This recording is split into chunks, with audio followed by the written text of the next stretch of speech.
से हम लोग एक नई सीरीज स्टार्ट करने जा रहे हैं, उसका नाम है ऑटोमेशन टेस्टिंग। ठीक है। तो सबसे पहले तो ये समझते हैं कि भाई ऑटोमेशन को करने के लिए हमको क्या क्या चीज़ों की बेसिक रिक्वायरमेंट है। जैसे सबसे पहले तो आपको कोर जावा की अच्छी नॉलेज होनी चाहिए, आपके सिस्टम में जेडीके होना चाहिए और आपके सिस्टम में एसडीके होना चाहिए। एसडीके नहीं भी है तो भी काम चल जाएगा। आपके सिस्टम में इक्लिप्स होना चाहिए। ठीक है। तो एक तो जब मैंने क्लास स्टार्ट कराई थी आपको जावा की, तो पहला स्ट्रक्चर हम लोगों ने क्या किया था, जेडीके को इंस्टॉल किया था, है ना। फिर हम लोगों ने इक्लिप्स पे काम किया था। हम लोगों ने प्रोजेक्ट बनाना देख लिया है अभी तक, पैकेज भी बनाना देख लिया है, क्लास भी बनाना देख लिया है, ऑब्जेक्ट कॉलिंग भी हमने करना सीख ली है।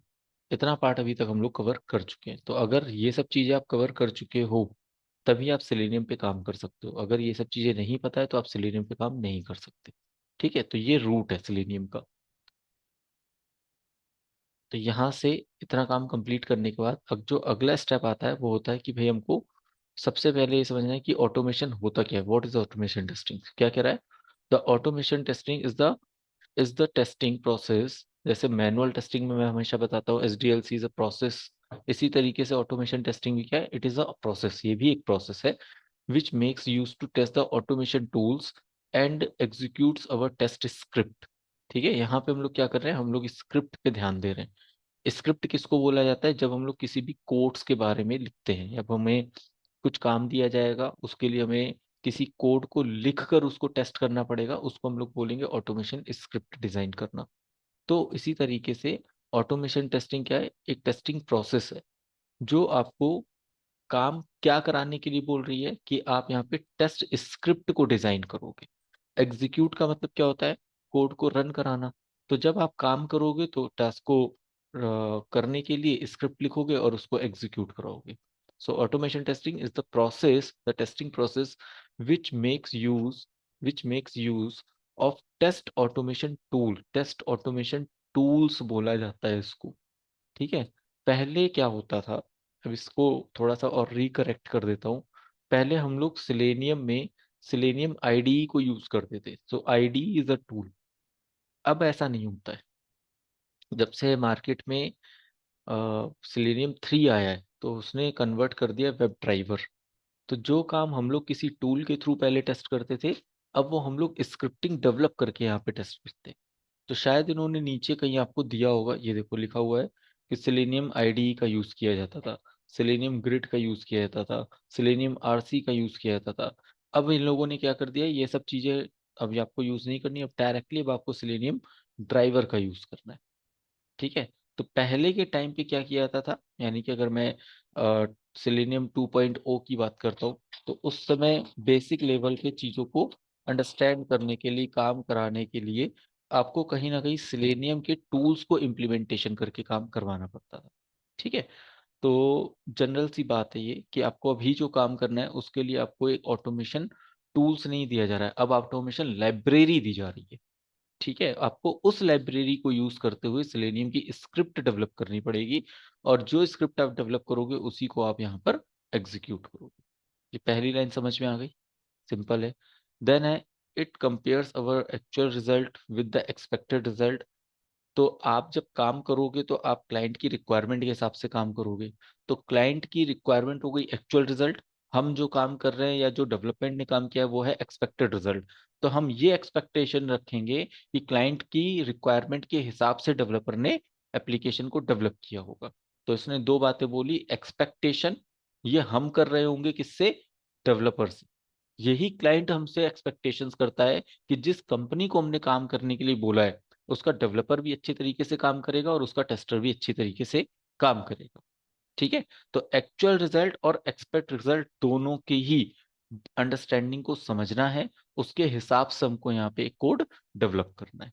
फिर कह रहा है एंड रिपोर्ट्स, अगर आपको यहाँ पे कोई पर्टिकुलर रिपोर्ट्स यहाँ पे जनरेट करनी है तो एक टेस्टर का काम होगा इस रिपोर्ट को डेवलप करना। तो हम लोग मैनुअल टेस्टिंग में रिपोर्ट्स कैसे डेवलप करते थे, पहले टेस्ट सिनेरियो लिखते थे, फिर टेस्ट केस लिखते थे, फिर बग रिपोर्ट बनाते थे, फिर फाइनल रिपोर्ट उसके पास जाती थी। यही सारी चीजें अब आपको यहाँ पे with the help of coding करनी पड़ेगी। सिंपल है। तो ये छोटी सी बात है कि आपको काम क्या करना है, आपको यहाँ पे टेस्टिंग के प्रोसेस को ही इम्प्लीमेंट करना है। पहले हम लोग मैनुअल टेस्टिंग में सारी चीजें खुद मैनुअली टाइप करते थे। अब आपको यहाँ पे सेलेनियम की लाइब्रेरीज को यूज करते हुए एक कोड जनरेट करना पड़ेगा, उस कोड को एग्जीक्यूट कराना पड़ेगा, और उसके बाद आप ये चेक करोगे कि जो क्लाइंट की रिक्वायरमेंट है वो सक्सेसफुली मैच हो रही है कि नहीं। फिर आप उसके लिए एक रिपोर्ट तैयार करो। क्लियर? सिंपल है। अगला स्टेप क्या कह रहा है, इसके बेनिफिट्स क्या हैं? तो बेनिफिट क्या क्या मिल रहे हैं आपको? Saves the time. सबसे पहले क्या हो रहा है कि जब मैनुअल टेस्टिंग में हम लोग काम करते थे, तो मैं एक एप्लीकेशन को टेस्ट करने में, अगर हमको 1,000 टेस्ट केस टेस्ट करने हैं, तो करीब हमको 2 दिन, 3 दिन, 4 दिन, 5 दिन या एक एक हफ्ता भी लग सकता है। मैनुअली टाइप करोगे, फिर रिपोर्ट बनाओगे, फिर एक्सेल शीट में मेंटेन करोगे, तो बहुत टाइम लगता है। उन सब चीजों से टाइम भी बहुत जाता है, प्रोजेक्ट की डिलीवरी भी बहुत लेट होती है, और एक्यूरेसी भी नहीं हो पाती है। इन्हीं सब चीजों को मेंटेन करने के लिए ऑटोमेशन टेस्टिंग में आपको टाइम को भी सेव रखना है। ठीक है, बहुत जल्दी प्रोसेस खत्म करके देना है, फास्ट एग्जीक्यूशन प्रोसेस होना चाहिए। रिक्वायरमेंट जो आपके पास आएगी तुरंत उसको आप समझोगे, उसके हिसाब से कोड डेवलप कर दोगे, तो जल्दी आपका प्रोडक्ट डिलीवर हो जाएगा। एक्यूरेसी आपकी बहुत और ज्यादा बेटर हो जाएगी, क्योंकि कोडिंग में जो लिखोगे, जो मशीन को बोलोगे, उसी हिसाब से आउटपुट आएगा। अब वहां पे गलती होने के चांसेस आपके और कम हो जाएंगे। ठीक है, तो इसलिए लोग ऑटोमेशन में स्विच करना स्टार्ट कर दिया है। मतलब लास्ट 2016-17 के बाद से बहुत ज्यादा लोगों ने सडनली स्विच किया ऑटोमेशन पे। अब उसकी डिमांड और बढ़ती चली जा रही है। Require less human resource. यहाँ पे ह्यूमन रिसोर्स कम लगेंगे। एक एप्लीकेशन को टेस्ट करने में हो सकता है पहले 5 लोग लगते थे, अब एक कोडर बैठ के, 2 कोडर बैठ के पूरी एप्लीकेशन यहाँ पे टेस्ट कर सकते हैं। तो इसमें ह्यूमन की जो पावर है, यानी कि जिसको हम लोग बोल रहे हैं रिसोर्स, वो रिसोर्स भी कम होगी, मैन पावर कम लगेगा। तो ऐसा नहीं कि आपके पास काम नहीं होगा, बल्कि ऑटोमेशन में आपको मैनुअल से ज्यादा मेहनत करनी पड़ती है, स्क्रिप्ट डिजाइनिंग करनी पड़ती है। पहले तो आप कुछ भी लिख दोगे तो आपका कोड कोड था ही नहीं, आप नॉर्मली टेस्ट कर सकते हो। लेकिन जब आपको कोड लिखना पड़ेगा तो आपको सिंटेक्स का ध्यान रखना पड़ेगा, आपको लॉजिक का ध्यान रखना पड़ेगा, आपको मेथड का ध्यान रखना पड़ेगा, उसकी एरर को रीड करना आना चाहिए कि वो क्यों आ रही है उसकी एरर। बहुत सारी चीजों के ऊपर आपको फोकस करना पड़ेगा। ये मैनुअल टेस्टिंग से करीब करीब अगर मैं देखता हूँ तो 50 टाइम्स टफ लगता है, बट उतना ही इजी है जब ये समझ में आ जाता है। जब तक समझ में नहीं आ रहा तब तक बड़ा कॉम्प्लिकेटेड है। जिस दिन समझ में आना स्टार्ट हो जाएगा, उस दिन लगेगा मैनुअल टेस्टिंग में क्यों टाइम वेस्ट किया, इससे अच्छा तो ऑटोमेशन में ही जॉब कर लेते हैं। ठीक है, तो ऑटोमेशन में फास्ट डिलीवरी आपको देनी है। टाइम की एक्यूरेसी भी आपको ध्यान रखनी है कि कितने टाइम के अंदर एक स्प्रिंट जो मैं बताता हूँ कि भाई 2 वीक या 3 वीक में आपको प्रोडक्ट डिलीवर करना है, वो कैसे डिलीवर करोगे। ऑटोमेशन से थोड़ा फास्ट डिलीवरी आप दे सकते हो प्रोडक्ट की। ठीक है, तो ये हो गए उसके बेसिक से बेनिफिट। सिलेनियम क्या है? सिलेनियम जैसे जावा एक ओपन सोर्स है, इसी तरीके से सिलेनियम भी क्या है, एक ओपन सोर्स है। तो Selenium is an open source automatic automation testing tools which is use to automate the web based application. देखो इसमें एक बहुत अच्छी बात बताई है कि सिर्फ और सिर्फ आप वेबसाइट को ही टेस्ट कर सकते हो, वेबसाइट के अलावा मोबाइल है या डेस्कटॉप एप्लीकेशन है उसको टेस्ट नहीं कर सकते। लेकिन मैनुअल टेस्टिंग में आप वो भी कर सकते हो। तो ये जो टूल आपका डेवलप किया गया है वो सिर्फ और सिर्फ वेब एप्लीकेशन के लिए ही डेवलप किया गया है। इसके अलावा आप मोबाइल एप्लीकेशन पे जाना चाहते हो तो काम नहीं कर सकते, इस टूल से काम नहीं कर सकते। ठीक है, लेकिन इससे नहीं कर सकते, इसके बैकएंड की अगर मैं बात करता हूं तो उसमें भी आपको ये सब चीजें आनी चाहिए। अगर आपको मोबाइल एप्लीकेशन रेस्ट एश्योर्ड वगैरह करना है या एपीएम करनी है, तो आपको पास जेडीके, इक्लिप्स, जावा का प्रोजेक्ट क्रिएट करना, पैकेज क्रिएट करना, क्लास क्रिएट करना, ऑब्जेक्ट क्रिएट करना, मेथड कॉलिंग करना, वो सब कुछ आना चाहिए। जो आपके लिए रिक्वायर्ड है, जो बेसिक अंडरस्टैंडिंग है वो होनी ही चाहिए। तभी आप सिलेनियम पे भी काम कर सकते हो, तभी आप एपीएम पे भी काम कर सकते हो, तभी आप रेस्ट एश्योर्ड पे भी काम कर सकते हो। मतलब ये सब ऑटोमेशन के लिए है। इसमें मैनुअल का कोई रोल नहीं रहेगा, फिर जितना भी काम करोगे आपको स्क्रिप्ट डिजाइन करके ही करनी पड़ेगी। ठीक है, अगला स्टेप ये क्या कह रहा है, ओपन सोर्स का मतलब क्या होता है, फ्री। ये हमेशा ध्यान रखना। जैसे जावा को जब मैंने इंस्टॉल कराया था तो वो भी फ्री था, सिलेनियम कराऊंगा वो भी फ्री रहेगा।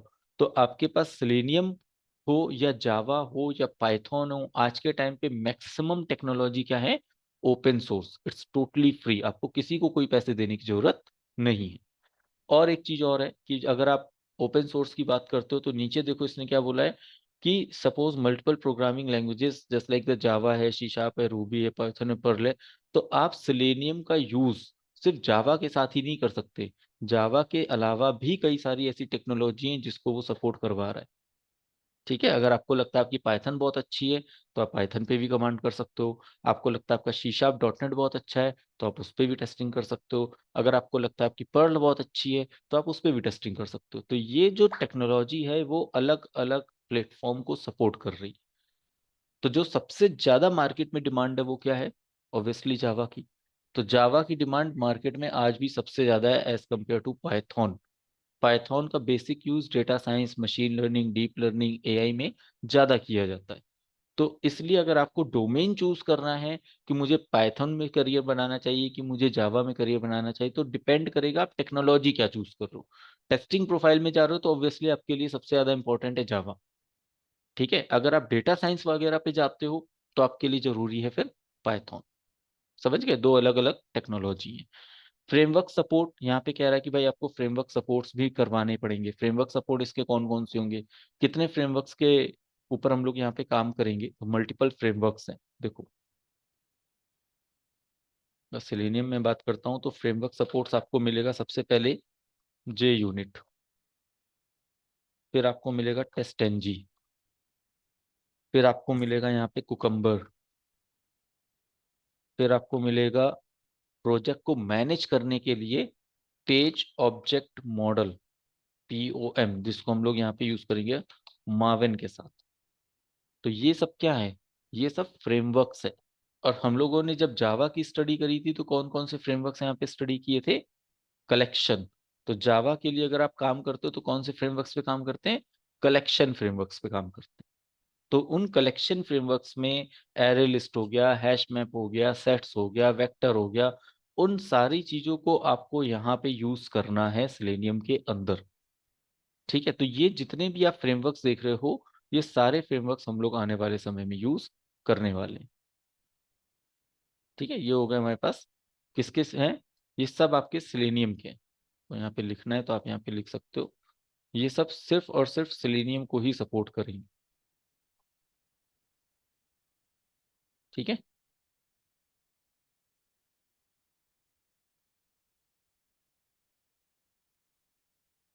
ये सब सिलेनियम के फ्रेमवर्क्स है। आपको जितना भी काम करना है इन फ्रेमवर्क्स को ध्यान में रख के काम करना पड़ेगा।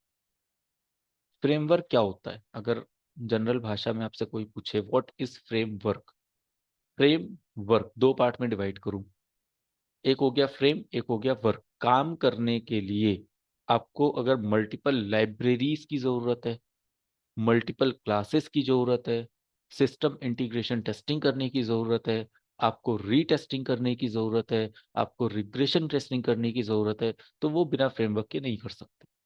तो फ्रेमवर्क क्यों बोला जा रहा है? क्योंकि आपको जब एप्लीकेशन को टेस्ट करना होगा तो एक से ज्यादा पेजेस और एक से ज्यादा मॉड्यूल इंटरकनेक्टेड होंगे। ऐसा तो है नहीं कि सिर्फ एक पेज की टेस्टिंग करोगे या दो पेज की टेस्टिंग करोगे। टेस्टिंग जब करने बैठोगे तो हो सकता है आपको ऑटोमेशन में ही एक पेज, दूसरे पेज, तीसरे पेज, चौथे पेज, स्टार्टिंग से लेके एंड तक टेस्टिंग करनी पड़े। तो वो क्या बन गया? System integration testing. तो उस सिस्टम इंटीग्रेशन टेस्टिंग को करने के लिए ही आपको फ्रेमवर्क्स की जरूरत पड़ेगी, वो जावा से नहीं कर सकते। अगर आप देखो तो अभी तक हम लोगों ने सिर्फ कोर जावा की स्टडी करी है, लेकिन अगर जावा पे भी अगर आपको एडवांस लेवल पे जाना है तो उसके भी अलग अलग फ्रेमवर्क है, हाइपरनेट, स्प्रिंग और स्ट्रट्स, उसमें JDBC अलग से आएगा। तो ये चार अलग फ्रेमवर्क आपको फिर उसके लिए पढ़ने पड़ेंगे, जो वेबसाइट डेवलपमेंट कर सकते हो, मोबाइल एप्लीकेशन डेवलपमेंट कर सकते हो, या आप डेस्कटॉप एप्लीकेशन डेवलप कर सकते हो। तो उनके अलग फ्रेमवर्क्स पे काम होता है। तो जावा भी इंडिविजुअली जो अभी आपने कोर पार्ट पढ़ा है उस कोर पार्ट को यूज करके ही आप टेक्नोलॉजी को आगे बढ़ाते हो। समझ गए? तो आपको यहाँ पे काम क्या करना है, जितना अभी तक पढ़ा है वो सब कोर था, कहानी तो अब शुरू होने वाली है।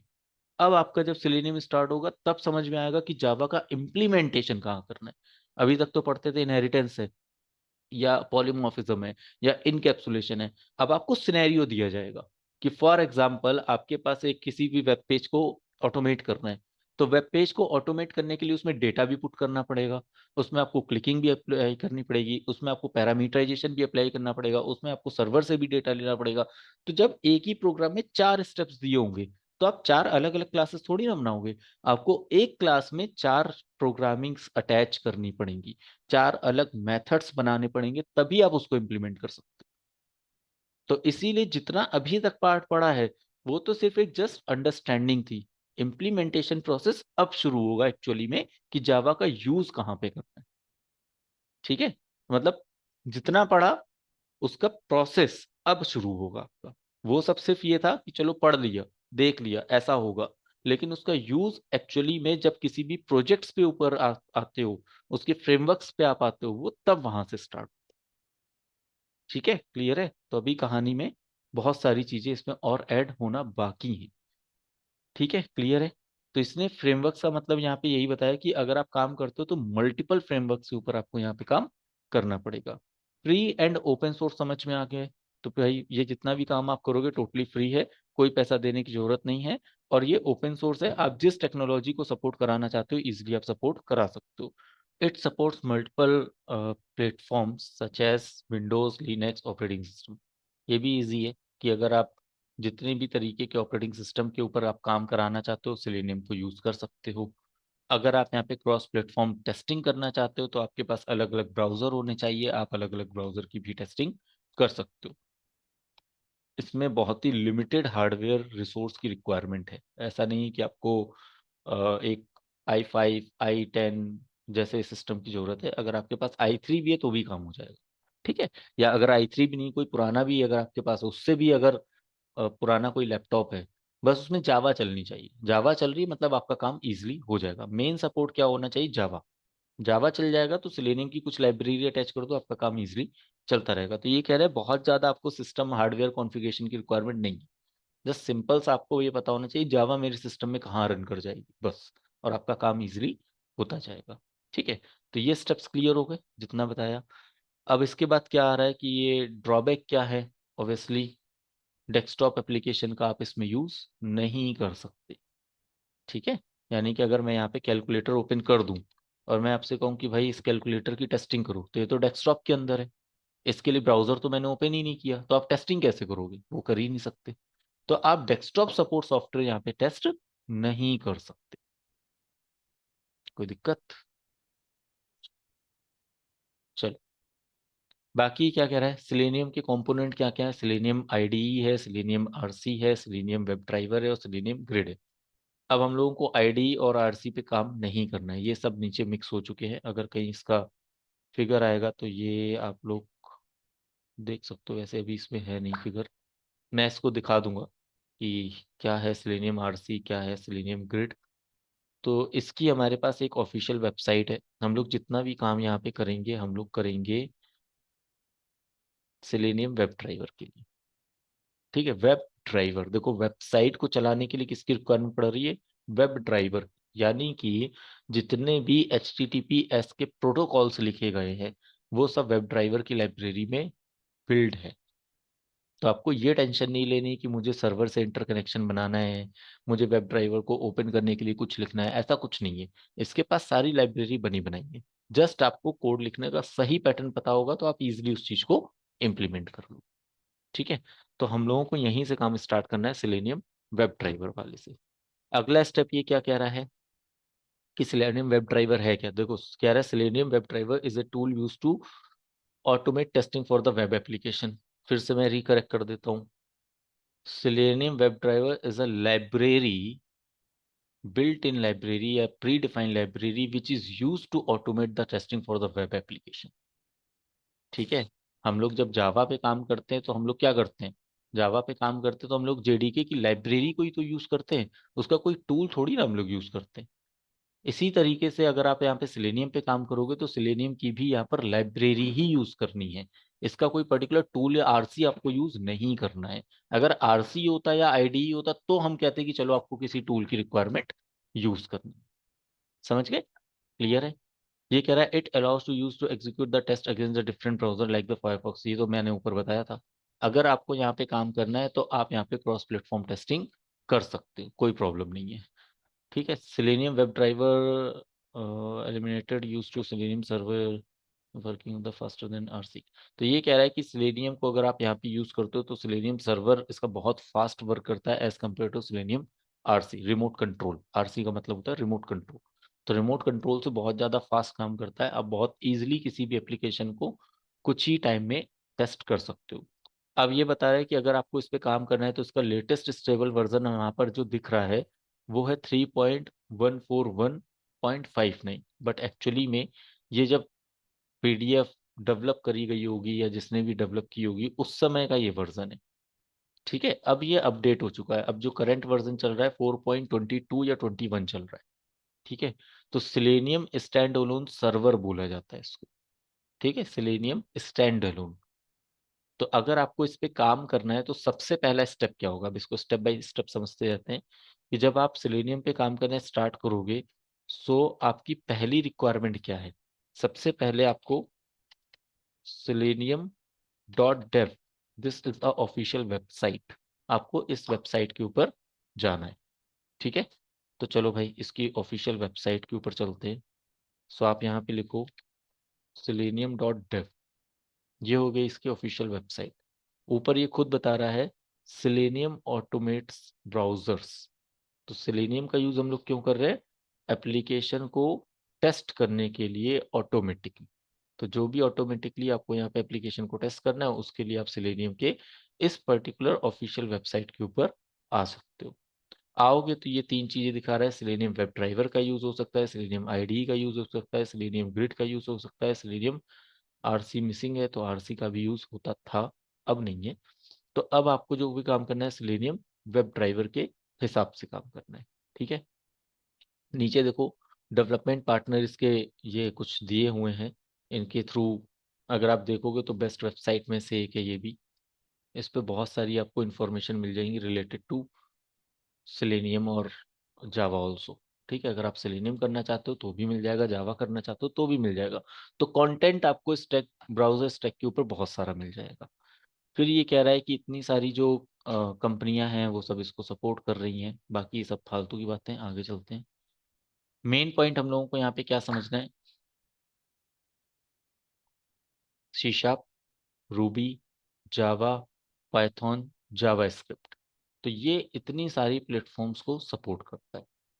अगर आप जावा पे काम करने जा रहे हो तो ध्यान रखना यहाँ पर जो लिखा हुआ है ना इनमें से आप किसी पे भी क्लिक नहीं करोगे। कई बार होता है कि हम लोग वीडियोस देखते हैं यूट्यूब से, इधर उधर देखते हैं तो किसी ने यहाँ से समझा दिया कि यहाँ से आप क्लिक कर लो, यहाँ से काम हो जाएगा, भटक जाओगे। यहाँ से मत करना। इसने स्टैंडर्ड अपना बना रखा है कि जब भी आप सिलेनियम सर्वर ग्रिड देखोगे जस्ट उसके जस्ट सामने एक लाइन दिखेगी आपको, लेटेस्ट स्टेबल वर्जन, आपको यहाँ फोकस करना है लेटेस्ट स्टेबल वर्जन पे। ठीक है ना, तो ये लेटेस्ट स्टेबल वर्जन जो भी होगा आपको यहाँ से इसको डाउनलोड करना है। तो मैंने क्या बताया कि ये हमको लेटेस्ट स्टेबल वर्जन अभी अपने सिस्टम में डाउनलोड करना है। डाउनलोड करने के बाद इसको सिस्टम के साथ बिल्ड करना है, यानी कि इक्लिप्स के साथ इसका अटैचमेंट करना है। ठीक है, तो पहला स्टेप हम लोगों के पास क्या है, सिलेनियम की ऑफिशियल जो वेबसाइट है आपको उस पे जाना है। उस पे जाने के बाद आपको यहाँ पे डाउनलोड्स पे क्लिक करना है। डाउनलोड्स पे क्लिक करके थोड़ा सा पेज को स्क्रॉल करना है, नीचे आएगा लेटेस्ट स्टेबल वर्जन 4.21.0। तो ये जो करंट वर्जन अभी मार्केट में चल रहा है आपको इसको यहाँ से डाउनलोड करना है। ठीक है, सिंपल है, कुछ नहीं है, बहुत सिंपल सा है। सिर्फ आपको यहाँ पे राइट क्लिक करके इसको न्यू टैब में ओपन करने की कोशिश करनी है। जैसे ही आप इसको न्यू टैब में ओपन करने की कोशिश करोगे आपको ये दिखाएगा कि भाई हम डॉट जार फाइल को डाउनलोड करना स्टार्ट कर चुके हैं। तो देखो ये क्या है, ये कोई आपका टूल थोड़ी रहा है, ये तो एक जार फाइल है। आप इसी जार फाइल को यूज करके तो काम करते हो। तो जो लिखा जाता है उसमें टूल ना लिख के अगर हम लोग यहाँ पे सिलेनियम की लाइब्रेरी लिखेंगे तो एक यूजर को समझने में ज्यादा आसानी हो। टूल का पर्पज ही अलग होता है, जैसे पोस्टमैन मैंने बताया था, पोस्टमैन टूल हो गया, जे मीटर टूल हो गया। ठीक है, जैम्प एक टूल हो गया, वो भी जैम्प भी एक सर्वर ही होता है, सर्वर क्रिएशन के लिए वो टूल के हिसाब से काम करता है।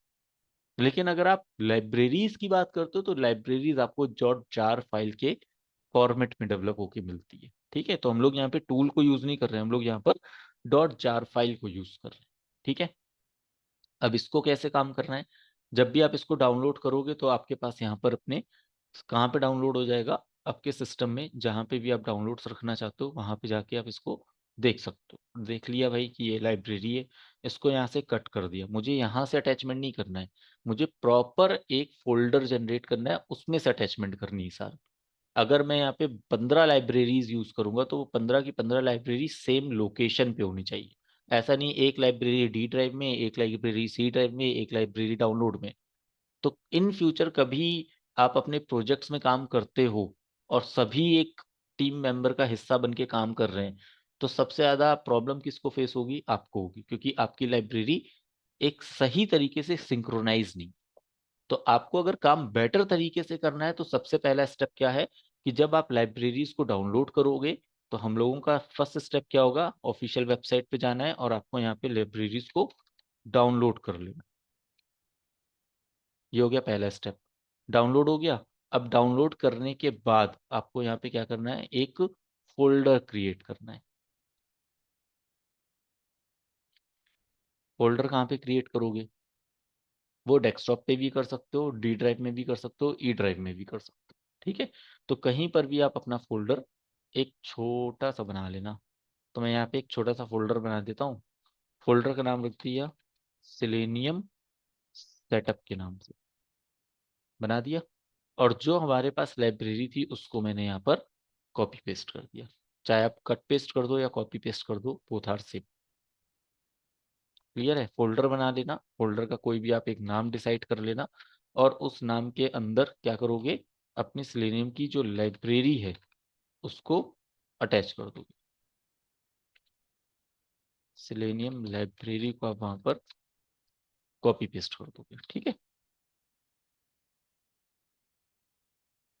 हो जाएगा, सिंपल है यहाँ तक, इतने में तो कुछ भी नहीं है। अगला स्टेप क्या होगा इसका कि आप इस लाइब्रेरी का इस्तेमाल भी तो करोगे। ऐसा थोड़ी ना है कि सिर्फ और सिर्फ ये लाइब्रेरी डाउनलोड कर दी और इसका यूज नहीं है, इसका ही यूज है। तो इसका यूज आप कैसे करोगे? तो आपको अपने इक्लिप्स को ओपन करना है। तो अगला स्टेप क्या होगा? साथ साथ करते जाओ। इक्लिप्स को ओपन करना है। इक्लिप्स को ओपन करने के बाद जो प्रोजेक्ट आपने बनाया हुआ है उसी प्रोजेक्ट में इसकी लाइब्रेरी को बाइंड कर देना है। अभी तक हम लोगों ने अगर जावा पढ़ी है तो जावा में बहुत सारे हम लोगों ने काम किए थे, उसमें भी कर सकते हैं। अगर आपको लगता है कि आपको फ्रेश प्रोजेक्ट स्टार्ट करना है तो आप बिल्कुल जीरो लेवल से एक फ्रेश प्रोजेक्ट स्टार्ट करके भी ये काम कर सकते हो। तो मैं दोनों पर प्रोसेस बता दूंगा, फ्रेश प्रोजेक्ट बना के भी दिखा देता हूँ, और जो हम लोगों ने पहले अगर कोई प्रोजेक्ट बनाया उसमें कैसे अटैच करना है दोनों दिखा देता हूँ।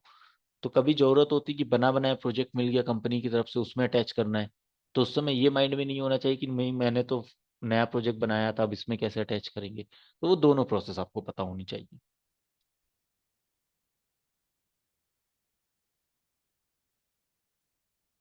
ठीक है। तो ये मेरे पास प्रोजेक्ट की प्रॉपर लिस्टिंग आ रही है। हम लोगों ने काम किया था 10 AM वीकडेज वाले पर। 10 AM वीकडेज, तो प्रोजेक्ट पे राइट क्लिक करना है, आपको बिल्ड पाथ पर जाना है, और फिर आपके पास यहाँ पे आएगा कॉन्फ़िगर बिल्ड पाथ। ठीक है, इन स्टेप्स को ध्यान रखना।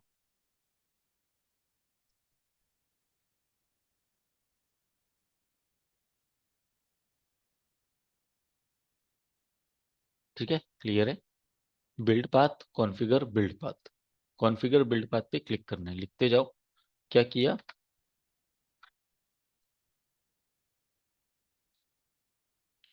Right click on project. ठीक है, प्रोजेक्ट पे राइट क्लिक किया, फिर कहाँ पर आए? ठीक है, प्रोजेक्ट पे राइट क्लिक किया, एक लिस्टिंग आपके पास ओपन हो जाएगी। इस लिस्टिंग पे जैसे ही क्लिक करोगे तो यहाँ पे आपके पास आ जाएगा बिल्ड पाथ। ठीक है, तो अगला स्टेप आप यहाँ पे क्या करोगे? Build path. बिल्ड पाथ के बाद कॉन्फ़िगर बिल्ड पाथ। फिर कॉन्फ़िगर बिल्ड पाथ में जाके क्या होगा? Right click, build path, configure build path. तो ये एक पॉपअप विंडो आ जाएगी। आ रही है कुछ इस तरीके की पॉपअप विंडो।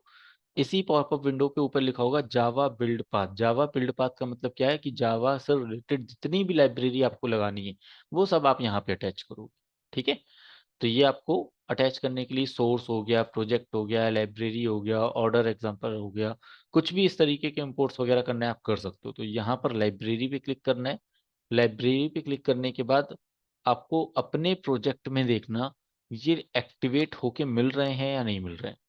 जिसके प्रोजेक्ट में एक्टिवेट होके नहीं मिल रहे होंगे उन्होंने डेफिनेटली जावा का 21 वर्जन या 22 वर्जन या 17 वर्जन यूज किया होगा। जिसने 1.8 यूज किया होगा उसके में कभी ऐसी प्रॉब्लम्स नहीं आएंगी, ये ऑटोमेटिकली एक्टिवेटेड रहेंगी। ठीक है। तो कहाँ पे प्रॉब्लम आती है, अगर हम जावा का 21 वर्जन या 17 वर्जन यूज करते हैं तो आपको दो फोल्डर अलग मिलते हैं वहां पर। पहला फोल्डर आपको मिल सकता है मॉड्यूल का, एंड सेकंड फोल्डर आपको मिल सकता है क्लास पाथ का। क्लास पाथ करके कुछ होता है, उसका भी मिल सकता है। ठीक है। तो आप अपने प्रोजेक्ट को रीचेंज कर सकते हो। तो जब मैं फ्रेश बना के दिखाऊंगा तो बताऊंगा कि इसको कैसे रीचेंज किया जाता है। ठीक है। तो अभी हमारे पास कोई इशू नहीं है, हमारे पास बिल्कुल सही है, लाइब्रेरी भी बिल्कुल सही है, एक जावा की लाइब्रेरी विजिबल है। आपको कहाँ पे क्लिक करना है, ऐड एक्सटर्नल जार। जब भी आप किसी भी एक्स्ट्रा लाइब्रेरी को अपने सिस्टम में अटैच करोगे, अपनी लाइब्रेरीज को अटैच करोगे, हमेशा आप क्या यूज करोगे, ऐड एक्सटर्नल। एक्सटर्नल का मतलब क्या हो गया, बाहर से कोई लाइब्रेरी लेकर डाल रहे हैं। तो वो बाहर से लाइब्रेरी आपने कहाँ पे अटैच कर रखी है, वो आपने अटैच कर रखी है, सिलेनियम सेटअप बनाया था हम लोगों ने यहाँ पर। तो सिलेनियम सेटअप में 4.21.0 की जार फाइल थी, उसको ओपन किया, अप्लाई एंड क्लोज कर दिया, तो आपकी ये लाइब्रेरी अटैच हो गई। अब आपको अपने प्रोजेक्ट में देखना है कि लाइब्रेरी कहाँ पे अटैच हुई है। तो यहाँ पे देखो आपके पास क्या आ रहा है, रेफरेंस लाइब्रेरी। रेफरेंस लाइब्रेरी में आपके पास यहाँ पे एक लाइब्रेरी अटैच हो चुकी है, दिख रहा है, विजिबल है। कोई एरर, कोई एरर नहीं, कोई एरर नहीं है तो बहुत अच्छी बात है।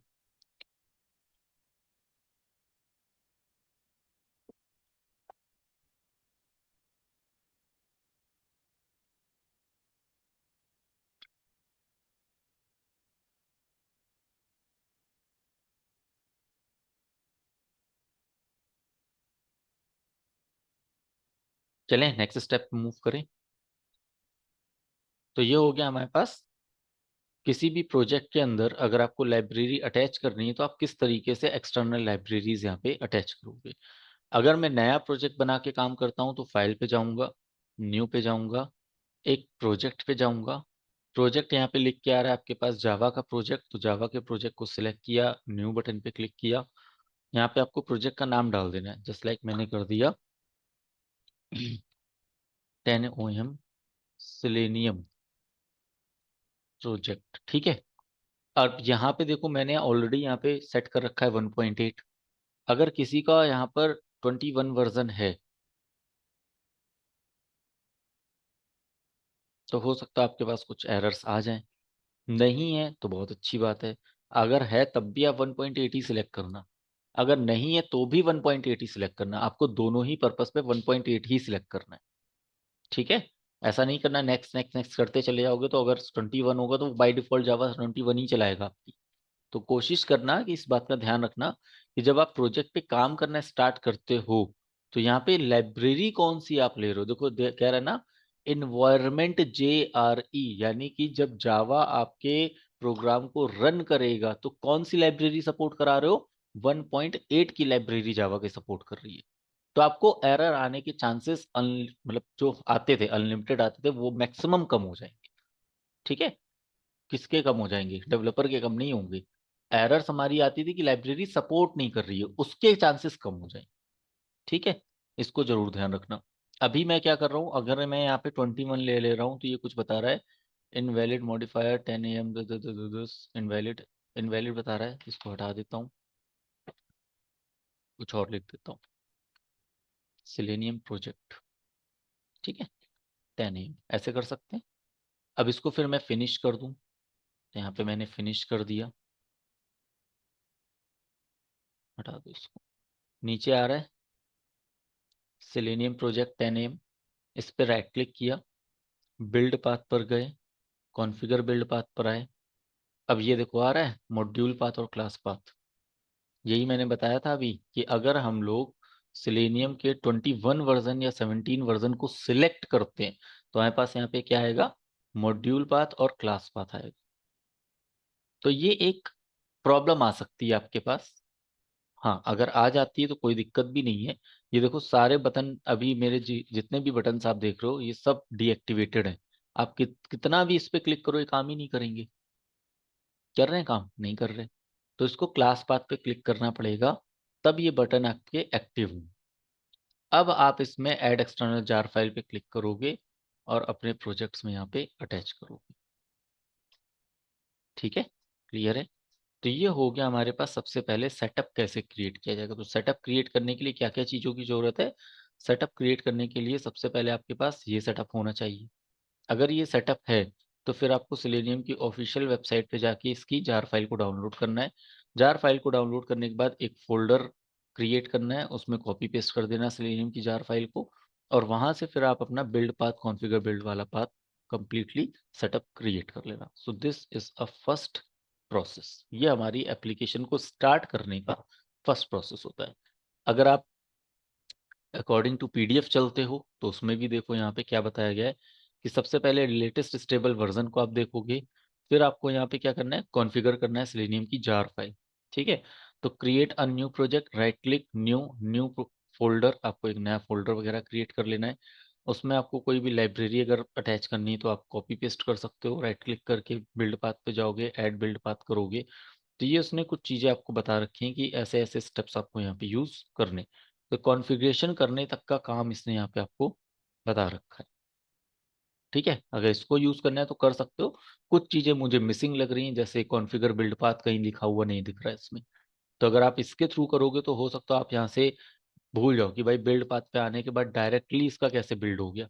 कहीं न कहीं तो कॉन्फ़िगर बिल्ड पाथ पे जाना है, फिर अंदर जाना है, फिर ऐड अ लाइब्रेरी को अटैच करना है, देन आपका वो चलेगा। तो 2-3 स्टेप्स इसमें अभी मिसिंग है। ठीक है, क्लियर है? बट जनरल नॉलेज अगर आपको लेनी तो इसको भी आप time step by step use करोगे तो आपका काम हो जाएगा। क्लियर? सिंपल है। तो ये हो गया हमारा पहला स्टेप। सेकंड स्टेप अब ये क्या कह रहा है?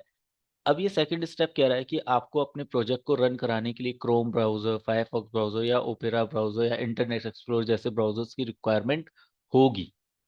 तो पहले से हम ये कैसे मान लें कि हमको ज़रूरत है या नहीं है? मतलब हम पहले से ये चीज़ को कैसे आइडेंटिफ़ाई करें कि हमारे सिस्टम में ये सब चीज़ें चल रही हैं कि नहीं चल रही हैं? क्या पता चल रही हो, क्या पता नहीं चल रही हो? किसी-किसी के सिस्टम में होता है कि क्रोम ब्राउज़र की लाइब्रेरी डालनी पड़ती है, वो जब तब चलता है। मेरे सिस्टम में ऐसा है ही नहीं। मेरे सिस्टम में ऑटोमैटिकली चीज़ें सेट हैं। हो सकता हो आप लोग करोगे तो आपके में भी ये जब स चीज़ें ऑटोमैटिकली सेट होंगी तो हो सकता है आपको भी ये काम ना करना पड़े। तो मैं एक स्टेप बता देता हूँ कि अगर आप काम करना स्टार्ट करते हो, तो अगला इसका स्टेप ये होता है कि जब आप सेलेनियम का पूरा सेटअप यहाँ पे क्रिएट कर लेते हो, तो सेलेनियम ने क्या बोला था ऊपर कि अगर आप अपने प्रोजेक्ट को यहाँ पे रन कराना चाहते हो, तो सिर्फ़ और सिर्फ़ ये पूरा प्रोजेक्ट किस पे काम करेगा? वेब ब्राउज़र्स पे ही काम करेगा। टेस्टिंग किसकी करनी है? वेबसाइट की टेस्टिंग करनी है। वेबसाइट किस पे रन होती है? वेब ब्राउज़र पे रन होती है।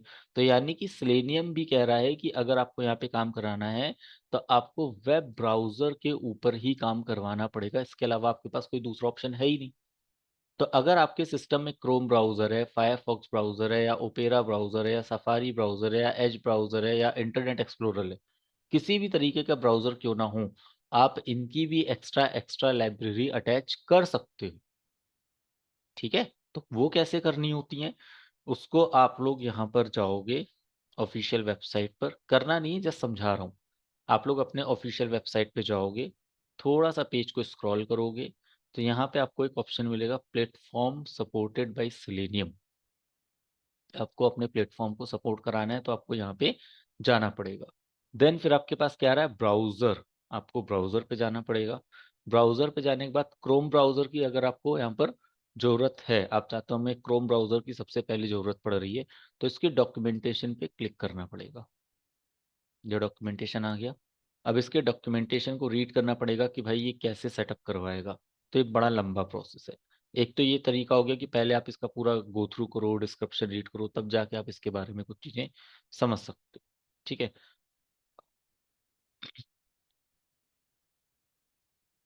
तो कह रहा है क्रोम ब्राउज़र, इसमें एक क्लास है, ये सब चीज़ें पढ़ लेना। टाइम टू टाइम मैं इसको समझाता जाऊँगा कि कैसे क्या काम होना है। तो इसने ये यहाँ पे आपको पूरा डिस्क्रिप्शन दे रखा है कि आपको अगर यहाँ पे कुछ भी काम करना है रिलेटेड टू क्रोम ब्राउज़र, तो आपको इतनी सारी चीज़ों के बारे में पहले पता होना चाहिए। तो ऑब्वियसली जब आप न्यू होगे, बिगिनर होगे, तो आपको इतनी सारी चीज़ें पता ही नहीं होंगी। तो ये जस्ट इसने डॉक्यूमेंटेशन दे रखा है कि आप यहाँ से इसका काम कर सकते हो। ठीक है? दूसरे स्टेप की तरफ मूव करते हैं। और किसी प्रोसेस पे जाते हैं, जैसे यहाँ पे इन लोगों ने फायरफॉक्स दे रखा है, ये फायरफॉक्स है, इस पे क्लिक करो। तो इसने देखो यहाँ पे आपको दिया है कि आपको जो लाइब्रेरी मिल रही है वो जीको ड्राइवर की मिल रही है। तो जीको ड्राइवर का जो कंपेटिबिलिटी वर्जन होगा, लेटेस्ट लिखा हुआ है, तो ये इसका लेटेस्ट कंपेटिबल वर्जन है। आप इसको यहाँ से डाउनलोड करके काम कर सकते हो। यहाँ से आपको डाउनलोड करना पड़ेगा। तो किसके लिए डाउनलोड करना है? लिनक्स के लिए भी है, मैक के लिए भी है, और विंडोज के लिए भी है। अगर आप विंडोज यूजर हो तो विंडोज वाले किसी को भी आप यहाँ से डाउनलोड करके काम कर सकते हो। मैं एक स्टेप दिखा दे रहा हूँ कैसे होता है। तो आपने डाउनलोड कर लिया, दोनों आ गए आपके पास। अब यहाँ से आप इसको एक को कॉपी करोगे। कॉपी करने के बाद जिस जगह पर आपने अपना सेलेनियम का सेटअप रखा था वहां पे जाके पेस्ट करोगे। फिर राइट क्लिक करके इसको एक्सट्रैक्ट ऑल कर देना। तो यहीं पे एक्सट्रैक्ट हो जाएगा। हो गया। इसको कट कर लेना और कट करके अपने फ्रंट पे इसको पेस्ट कर देना। अब किसकी जरूरत नहीं है? इन दोनों की जरूरत नहीं, इसको यहाँ से आप रिमूव कर देना। ठीक है, सिंपल। अब ये लाइब्रेरी भी आपको चाहिए, तो इसको यहाँ से जस्ट सिंपल कॉपी कर लो, और कॉपी करने के बाद अपने प्रोजेक्ट में यहाँ पे जाके पेस्ट कर दो। तो यहाँ पे जी को ड्राइवर की .exe फाइल आपको यहाँ पर डालनी पड़ेगी। ठीक है, क्यों करना पड़ रहा है? क्योंकि ब्राउजर कंपेटिबिलिटी चाहिए आपको। ब्राउजर की कंपेटिबिलिटी का मतलब ये है, हो सकता है जो ब्राउजर यूज कर रहे हो उसका करंट वर्जन कुछ और हो। ये तो वर्जन चेंज होते रहते हैं, ये हमारे हाथ में थोड़ी ना है। तो कभी भी ब्राउजर्स के वर्जन चेंज हो जाते हैं और वो कंपेटिबिलिटी आपको नहीं मिल पाती है। तो इसलिए हमको ये सारी library time to time attach करते रहनी है। तो बड़ा कॉम्प्लिकेटेड होता है कि हमेशा हमको ये ध्यान रखना पड़ेगा कि कब हमारी लाइब्रेरी बंद हो गई चलना। ठीक है, तो अभी के लिए सिर्फ आप ऐसे समझो कि ये लाइब्रेरी है, इसको ऐसे काम करना है। आने वाले समय में इसका प्रोसेस चेंज हो जाएगा। जब मैवन पे काम करोगे तो ये सब काम नहीं करने पड़ेंगे, इससे बहुत ईजी हो जाएगा काम। मैवन का काम करने का तरीका थोड़ा अलग होता है। ठीक है, तो जस्ट मैंने आपको एक तरीका बता दिया कि अगर कभी जरूरत पड़ती है, आपका प्रोजेक्ट रन नहीं कर रहा है, आपका ब्राउजर रन नहीं कर रहा है, तो गूगल पे थोड़ी रिसर्च करके आपको उसकी लाइब्रेरी ढूंढ के यहाँ पे लगा देगी। ठीक है, ऐसे लगाई जाती है, वो प्रोसेस भी आपका है। अब मैं आपको डायरेक्टली 10 AM प्रोजेक्ट्स पे लेके चलता हूँ। एसआरसी पे चलता हूँ, राइट क्लिक करता हूँ, न्यू पे जाके एक आपके लिए सिंपल सा पैकेज क्रिएट करता हूँ। पैकेज पे जाके यहाँ पे हम लोगों ने नाम रखा Day 1। ऐसे नहीं करते हैं, Selenium_Day 1 के नाम से रखते हैं। ठीक है, तो Selenium_Day 1 पे राइट क्लिक किया, न्यू पर आए, अदर पे गए, फिर क्लास पे गए, फिर नेक्स्ट बटन पे क्लिक किया। यहाँ पे हमने एक क्लास का नाम लिखा। तो क्लास का नाम हमने क्या लिखा? Open web page. क्लास का नाम लिख दिया ओपन वेब पेज। इससे ये समझ में आ रहा है कि हमको करना क्या है। हमको एक वेब पेज को ओपन करके देखना है वो चल रहा है या नहीं चल रहा है। तो अगला स्टेप इसने क्या बताया हम लोगों को, कि अगर आप यहाँ पे काम करते हो तो इनकी लाइब्रेरीज को आपको यहाँ पे अटैच करना पड़ सकता है। तो इसने स्टेप बाय स्टेप प्रोसेस बता दिया है, कॉपी पेस्ट कर लेना, आपका काम हो जाएगा। अगर आपको किसी पर्टिकुलर लाइब्रेरीज को अटैच करने के बाद सिस्टम डॉट सेट प्रॉपर्टी की रिक्वायरमेंट करनी पड़े तो ये भी कर सकते हैं। कभी आपके पास ऐसा करने का मौका मिले तो सिर्फ यहाँ पे की और उसका एक पाथ वर्जन होता है, ये जैसी लाइन लिखी है एज इट इज यहाँ से कॉपी करके आप गूगल पे रिसर्च करोगे तो इसकी लाइन का स्ट्रक्चर मिल जाएगा आपको। देखो कैसे होता है ये भी। ये system dot set property driver dot Chrome driver, और जहां पे आपने अपने क्रोम ड्राइवर का पाथ रखा है उसको आप यहाँ पे कॉल कर सकते हो। ठीक है, तो अभी हम लोगों को ये काम नहीं करना है, ये चीजें खत्म हो गई है मार्केट से। अब डायरेक्ट चलता है। ठीक है, ये सब पुराने वर्जन हैं, इस वजह से वो सब चीजें आपको दिख रही हैं यहाँ पर। अब हम लोग डायरेक्टली ये काम कर सकते हैं। जैसे मुझको क्या करना है, क्रोम ड्राइवर ओपन करना है, तो मैंने लिखा डायरेक्टली क्रोम ड्राइवर, इसका एक ऑब्जेक्ट बना दिया, driver is equal to new, फिर से मैंने एक और बना दिया Chrome driver. So Chrome driver क्या है? Predefined class. Predefined class का ऑब्जेक्ट मैंने क्या बना दिया? ड्राइवर। जैसे स्कैनर था, तो स्कैनर का काम क्या करते थे? डेटा इनपुट करने के लिए लेते थे, लेकिन वो भी तो प्री डिफाइंड था। इसी तरीके से यहाँ पे क्रोम ड्राइवर भी प्री डिफाइंड है। तो प्री डिफाइंड जितनी भी क्लासेस आपके पास होंगी उन सबको करने के लिए आपको इसका ऑब्जेक्ट क्रिएट करना पड़ेगा। तो हम लोगों ने यहाँ पे ऑब्जेक्ट का नाम क्या रखा? ड्राइवर। इतना काम करने के बाद राइट क्लिक करके रन एज पे जाके चला लो।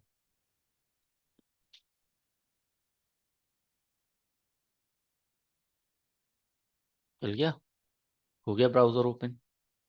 अब आपको इसमें किसी यूआरएल को रन कराना है तो यहाँ पे क्या कर सकते हो, driver dot get method, get method के थ्रू जिस भी यूआरएल को रन कराना है आप यहाँ पे ओपन कर सकते हो। फॉर एग्जांपल मुझको गूगल को ओपन करना है, so this is my browser, ये हो गया मेरे पास यूआरएल। अब ब्राउजर और यूआरएल दोनों चीज हो गई। इस ब्राउजर पे ये यूआरएल ओपन करना है, राइट क्लिक करो, रन करा दो।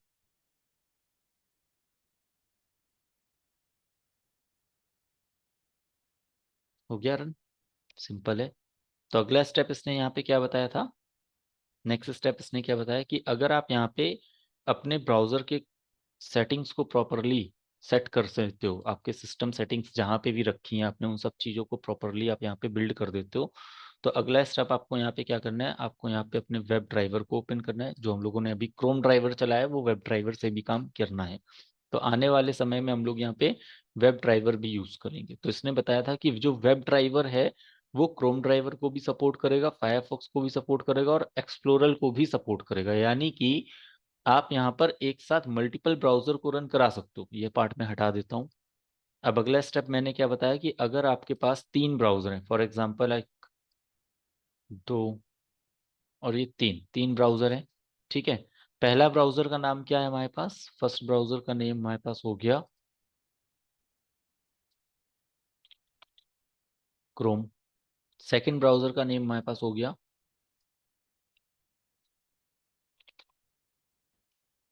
फायरफॉक्स। थर्ड ब्राउजर का नाम हो गया एच। तीन ब्राउजर हो गए। अब मुझे इन तीन ब्राउजर के ऊपर काम करना है। तो ये तीनों के तीनों ब्राउजर अगर आप फाइंड आउट करोगे तो इसकी अलग क्लास है सिलेनियम में, इसकी अलग क्लास है सिलेनियम में, इसकी अलग क्लास है सिलेनियम में। ठीक है, देख लो।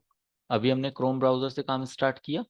तो अगर हम यहाँ पर हटा दें इसको, तो ड्राइवर को रन कराने के लिए किसी ना किसी ब्राउजर की तो जरूरत पड़ेगी, कुछ ना कुछ तो आपको लिखना ही पड़ेगा। तो फॉर एग्जाम्पल मैंने यहाँ पे कर दिया एज ब्राउजर। तो देखो यहाँ पे कहीं आ रहा है आपके पास एज ड्राइवर, तो मैंने कर दिया एज ड्राइवर। ड्राइवर हो गया इसका object is equal to new as driver. तो ऊपर ध्यान से देखो कौन सी लाइब्रेरी ऐड हो गई, एज ड्राइवर की। इससे पहले कौन सी अटैच हो गई थी, क्रोम ड्राइवर की। तो जिसको भी आप यहाँ पे कॉल करोगे उसके हिसाब से कोड आपका रन करना स्टार्ट कर देगा। चलो लेट्स सी, आउटपुट देखते हैं। आ गया, ओपन हो गया ये भी आपका। सेम यही काम अगर आपको फायरफॉक्स में करना है तो क्या करोगे, ढूंढो यहाँ पे फायरफॉक्स की लाइब्रेरी है, फायरफॉक्स ड्राइवर, ये आ रहा है थर्ड नंबर। ठीक है, so driver is equal to new Firefox driver. Again आप इस पे राइट क्लिक करके रन करोगे तो आपका प्रोग्राम यहाँ पे रन हो जाएगा।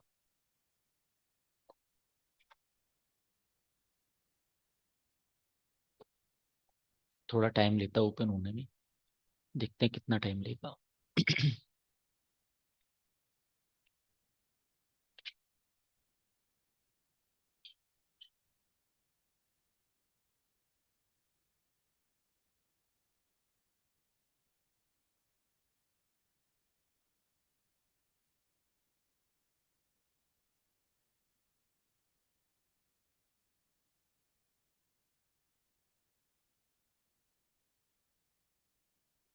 ठीक है,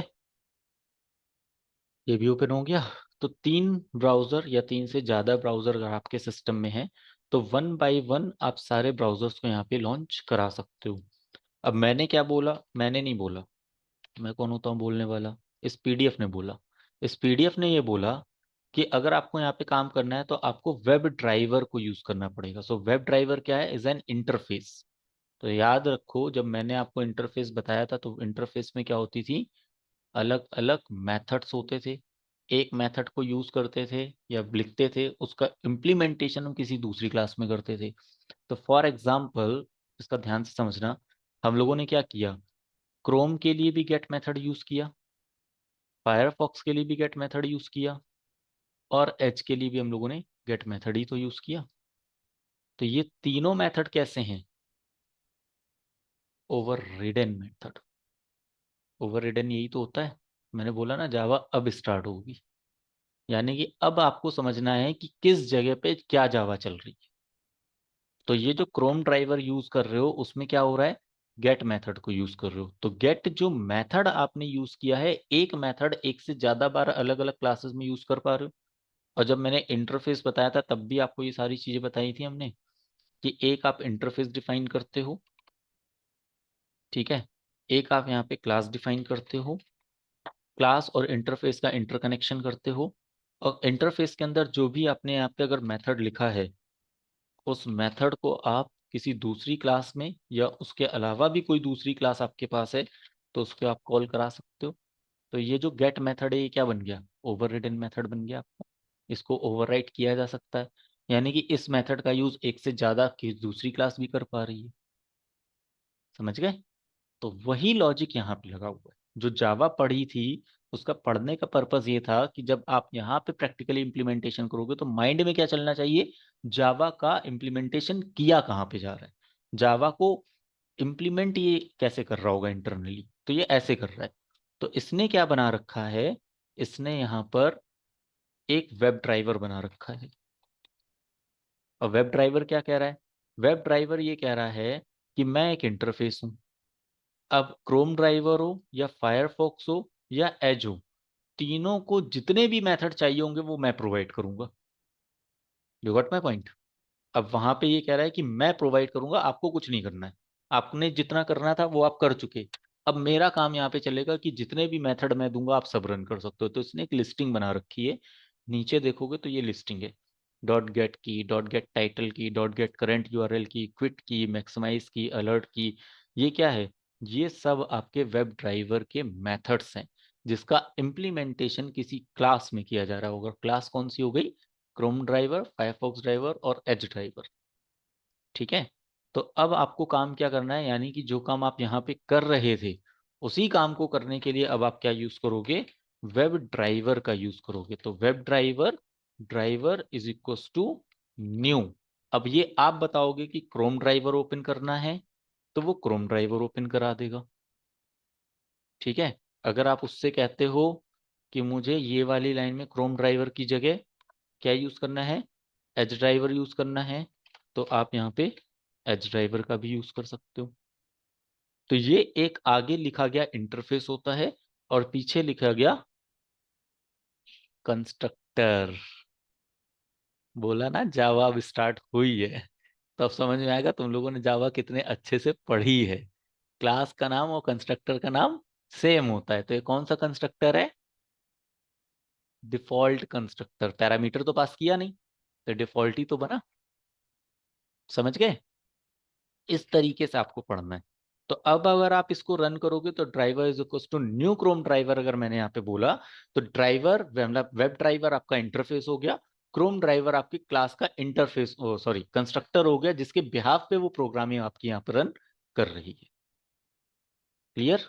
तो आप यहाँ पे चाहो तो क्रोम ड्राइवर को लिखो, चाहो आप फायरफॉक्स को लिखो, चाहे आप एज ड्राइवर को लिखो, आगे का लिखा गया वर्ड वो वेब ड्राइवर ही रहेगा, ये चेंज नहीं होगा।